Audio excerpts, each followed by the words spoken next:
Business Rwanda. Business Rwanda. Business Rwanda ni ikiganiro mugezaho n'ikigo cy'igihugu cy'iterambere RDB. Mukagikurikira kuri televiziyo y'u Rwanda buri wa gatatu saa 4 z'ijoro.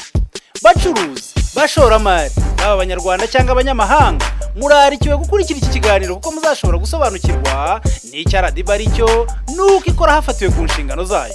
Iki kiganiro kibagezaho uko ishoramari rihagaze mu Rwanda mu nzego zinyuranye nk'ubuhinzi, ubukerarugendo no kubungabunga ibyiza nyaburanga, ikoranabuhanga, ubucuruzi n'inganda n'izindi serivisi RDB itanga. Muri iki kiganiro mubasha gukurikira uko RDB bafasha gutangira ishoramari ndetse no kubaha ubujyanama mu kunoza imishinga isanzwe iriho. Niba ufite ikibazo cyangwa igitekerezo, ohereza ubutumwa bwawe kuri businessrwanda@rdb.rw. Nimucikwe rero n'iki kiganiro kandi mwisanzure dufatanye kubaka u Rwanda turushoramo imari.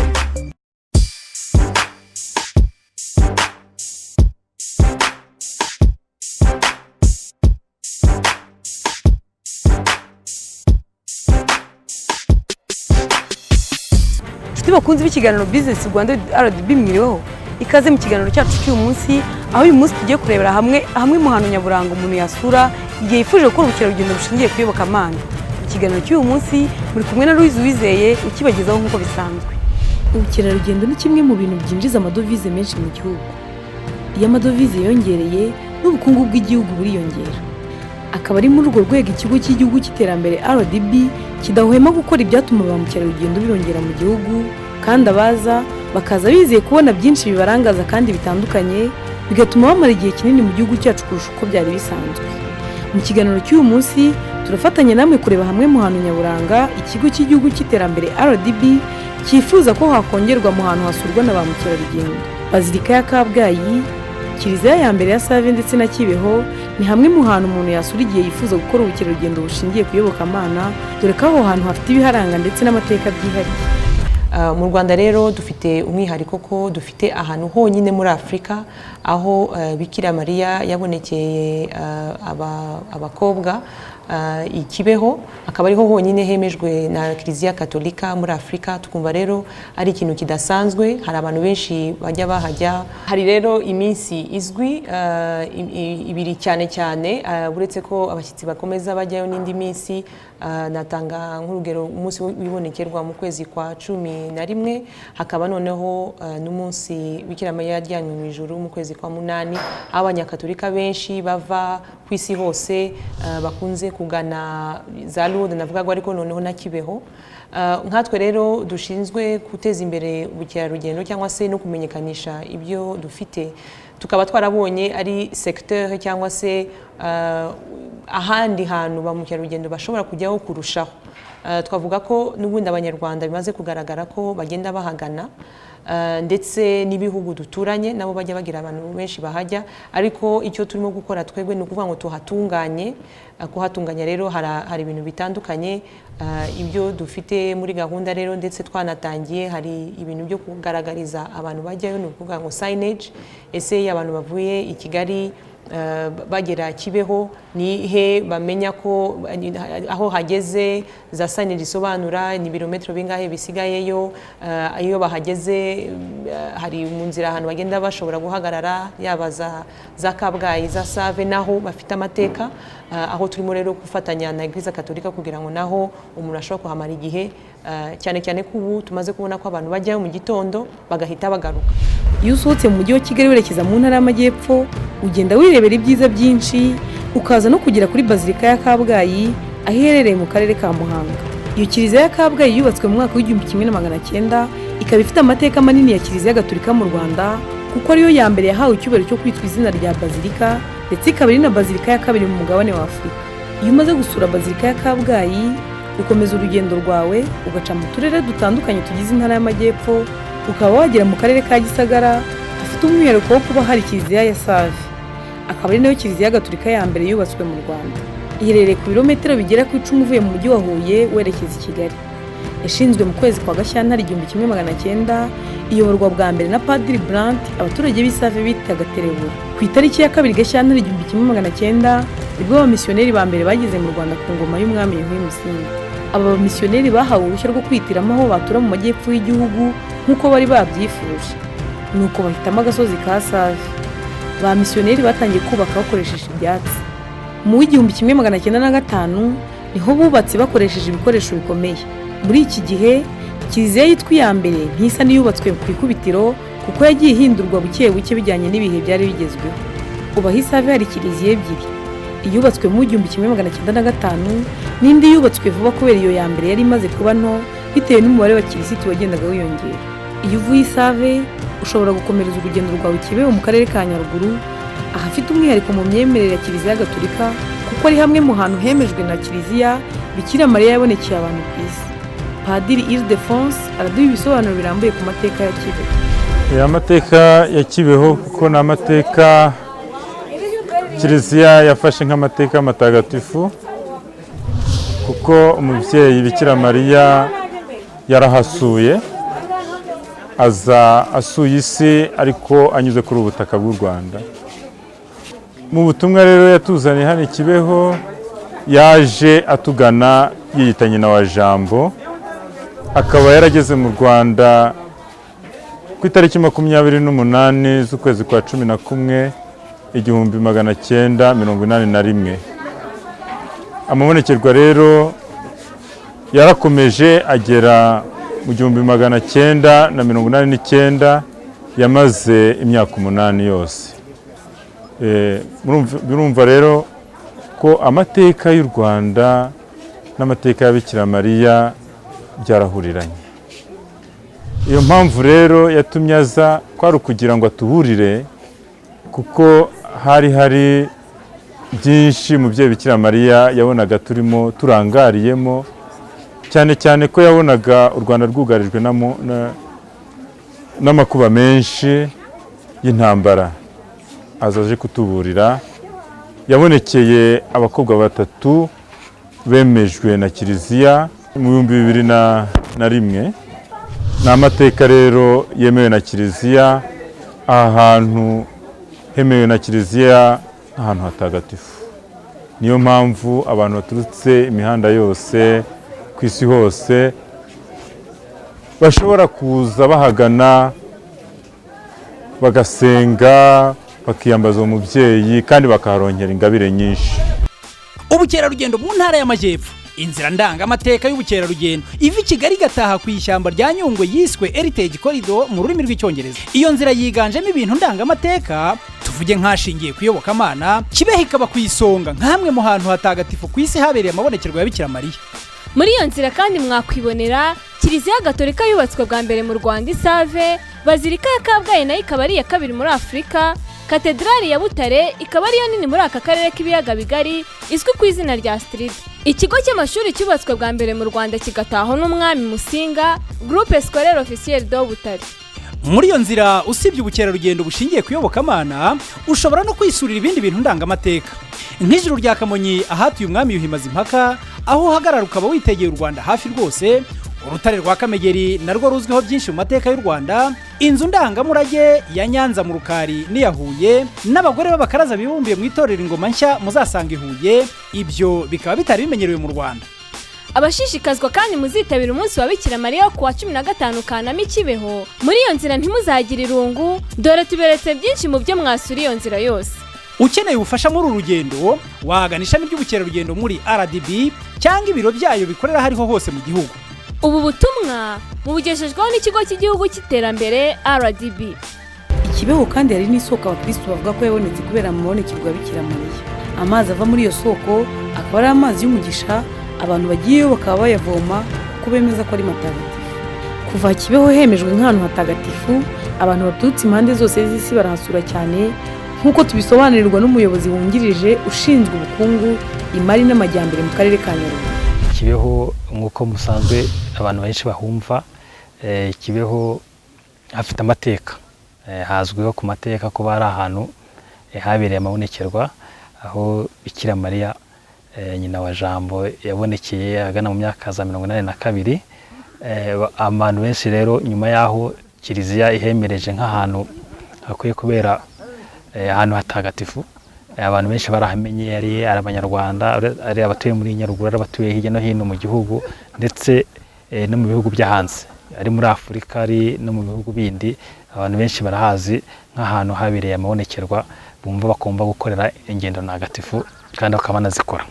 Ni abantu bumva baje mu rugendo nyobokamana benshi ari abakristo katolika ariko n'abandi bantu baza kwirebera kugira ngo bumve ko ayo mateka n'abandi bantu bashobora kuza benshi turabakira. Iyo baje rero haba imihango ijyanye n'imihango ya kiliziya barasenga bakumva misa, hari abaza bagaharara bagahamara iminsi kugira ngo bashobore kwakira koko uwo mugisha w'ikibeho. Ari nabumva bahabonera umugisha baraza bakawusaba kandi nkeka ko benshi bawubona kubera ko uko imyaka igenda ishira ahubwo abantu bagenda baba benshi bariyongera kurushaho.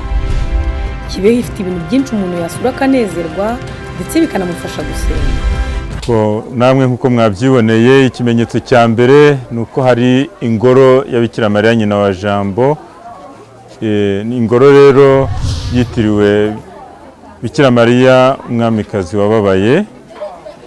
Iyi ngoro ikaba ariyo ngoro yakira abantu, ikaba n'ikimenyetso cy'uko Bikira Mariya yabonekeye hano Kibeho. Bikira Mariya rero niwe watumye aha hantu hamera uko hameze. Twagerageje no gutegura ubusitani bw'iyi ngoro kugira ngo abantu baje babashe gusenga.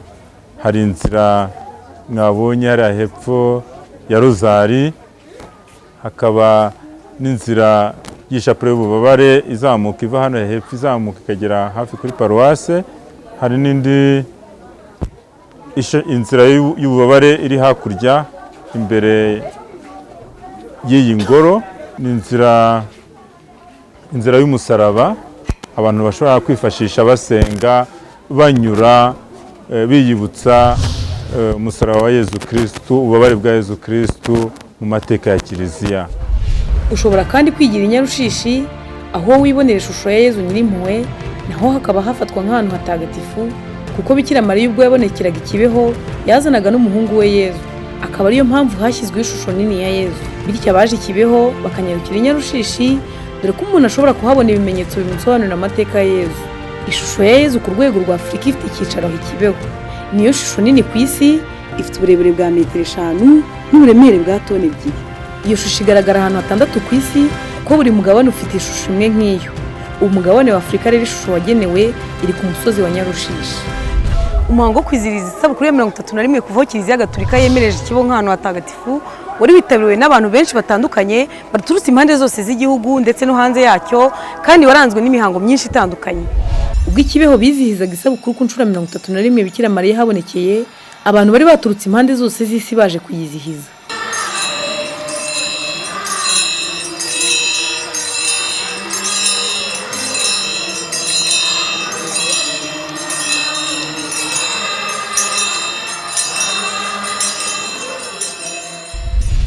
Iyo sabukuru yaranzwe n'imihango myinshi itandukanye, harimo igitaramo cyaranzwe nacyo n'igitambo cya misa, gutambagiza ishusho ya nyina wa Jambo n'ibindi. Twaganiriye n'abari bitabiriye ibyo birori bagenda batugaragariza ibyishimo bakuri Kibeho. Umunsi wa Kibeho ni umunsi mwiza kwa mubyeyi wa munsi wa mama.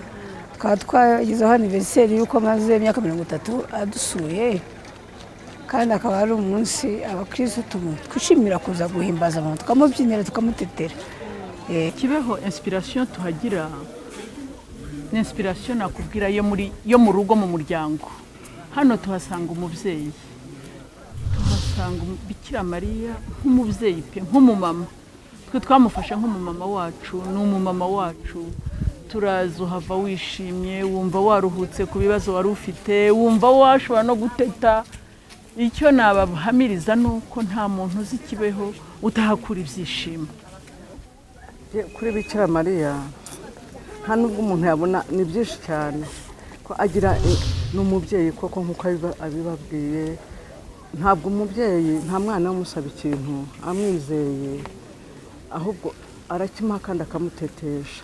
Iyo Bikira Mariya adutetesha, tukaba indabo ze, tukaza turi za ndabo rimwe na rimwe zanyagiwe ziri mu byondo, hanyuma akatwuhagira. Bikira Mariya yahise mu Rwanda, ava mu ijuru agenderera u Rwanda. Nukuri ntabwo wareka gukandagira ku butaka butagatifu bwakandagiweho n'ikirenge kivuye mu ijuru. ngo ureke kwishima.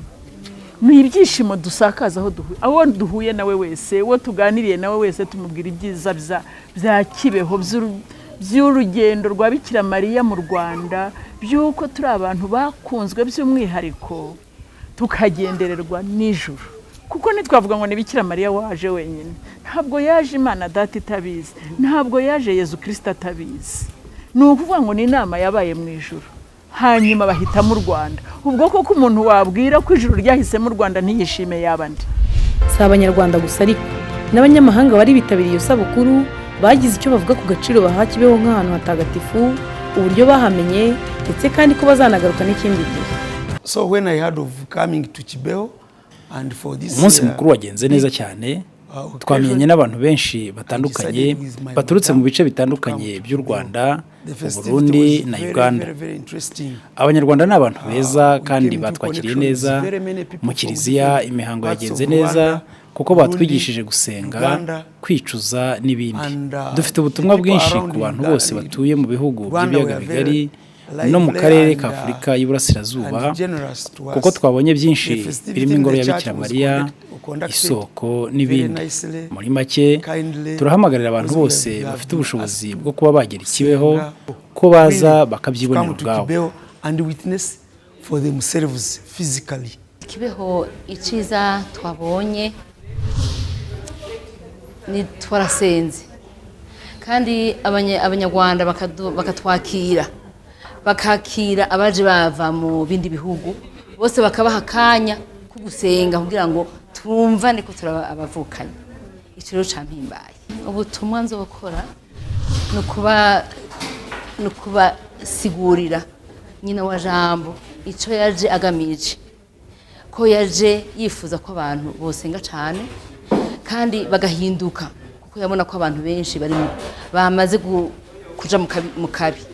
None rero unye icyo nzokwanza kugira abantu bose ko babwirizwa gusenga cyane kugira ngo dushobore guhinduka twebwe ubwa mbere, twebwe dufashe n'abandi guhinduka kugira ngo isi ishobore gukira.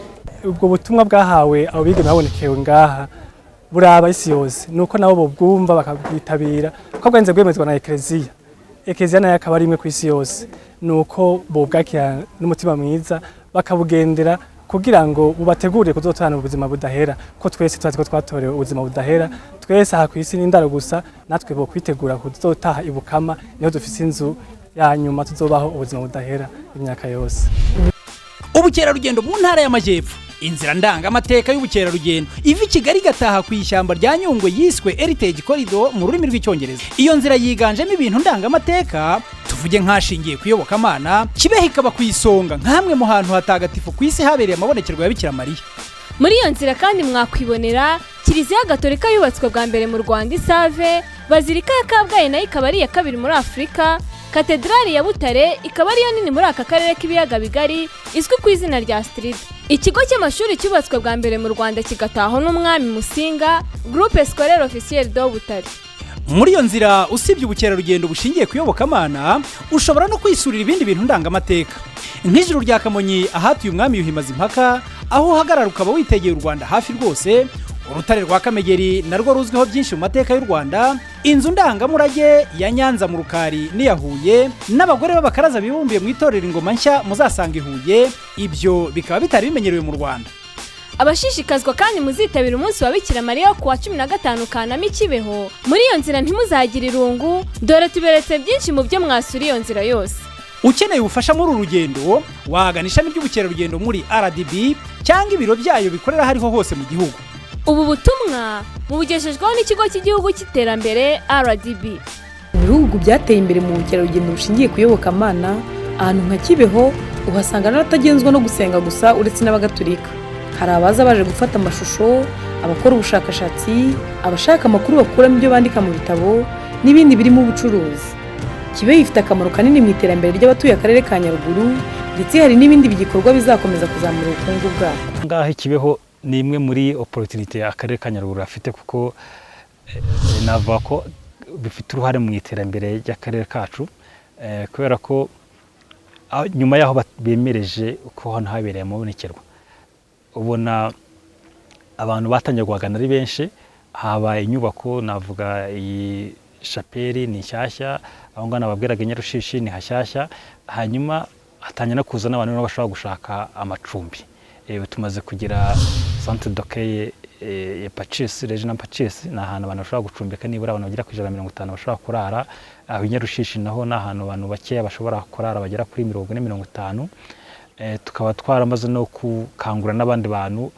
Ubu hari inyubako, hari umuntu wo kubaka etage hano izafite niveau 3, tubona byo tubona mu minsi iri imbere hazaba huzuye, hanyuma n'ibindi bikorwa by'ubucuruzi urabigenda bitera imbere, ndetse hari abantu bagenda baduhamya ko nko kuri iyo minsi bacuruza cyane, nk'umuntu wacuruzaga 20,000 ku munsi akaba ashobora gucuruza 500, 600, 700, ubona hari bifite inyungu bigenda bizanira abaturage batuye inahangaha. Ubukerarugendo bushingiye ku iyobokamana bufite akamaro cyane, ndetse mu bindi bihugu bamaze kumenya kububyaza inyungu, usanga bafite societe zabizobereyemo ndetse bakanakoresha uburyo bugezweho bw'ikoranabuhanga mu kureshya ababazanira ifaranga baje gusura hafite amateka y'iyobokamana.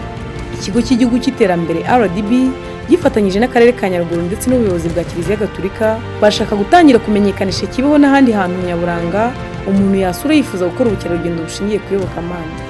Mu Rwanda ubukerarugendo bumaze gufata intera ndende, ariko izina rya Kibeho, Save na Kabgayi niyiyongera mu hantu barangira ba mukerarugendo biri mu bizatuma igihugu cyacu gikomeza kumenyekana mu ruhando mpuzamahanga ndetse binongera ubukungu bw'igihugu cyacu. Icyo twakwifuza nuko abantu bajya Kibeho bajya bamara igihe kirekire imbere yo kugerayo bakareba n'ahandi naho batanga aho bashobora kumenya amakuru. Ubwo nkuko nari mbivuze, hari ahantu handi tugenda dutunganya Kabgayi, Save, bagakomeza bajya Kibeho. Tukumva rero ibyo byazatuma abantu bakikije utwo turere twose nabo bagira icyo igisigarayo, ariko n'umukerarugendo yumva ko yabonye ibintu bitandukanye, noneho bityo akarushaho kumenya ibiri mu Rwanda, kandi uko atinze mu gihugu ngo nuko n'amafaranga asigara mu gihugu, ndetse n'abikorera nabo bashobora kugira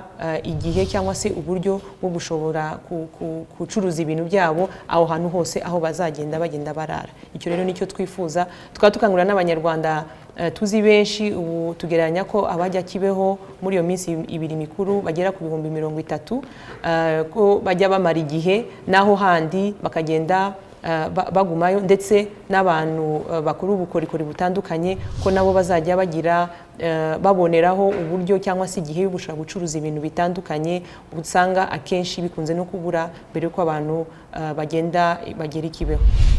Tuti bakunze b'ikiganiro Business Rwanda RDB, cyane cyane mwebwe mushaka kwikorera ubukerarugendo bushingiye ku iyobokamana, mwiboneye ahantu mwasura mugasobanukirwa n'amateka y'iyobokamana mu Rwanda, ndetse mukagenda mureba n'imyihariko ihari. Nahasoreje ikiganiro cyacu cy'uyu munsi, nkaba mbararika ibiganiro byacu by'ubutaha nk'uko bisanzwe. Mwari kumwe na Louise Uwizeye ubagezeho iki kiganiro.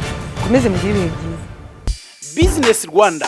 Business Rwanda. Business Rwanda ni ikiganiro mugezaho n'ikigo cy'igihugu cy'iterambere RDB, mukagikurikira kuri televiziyo y'u Rwanda buri wa gatatu saa 4 z'ijoro.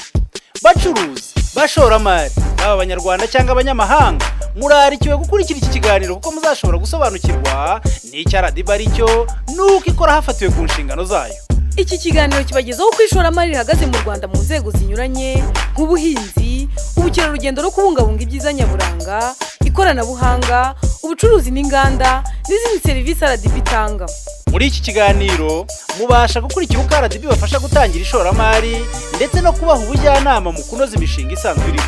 Niba ufite ikibazo cyangwa igitekerezo, ohereza ubutumwa bwawe kuri businessrwanda@rdb.rw. Nimucikwe rero n'iki kiganiro kandi mwisanzure dufatanye kubaka u Rwanda turushoramo imari.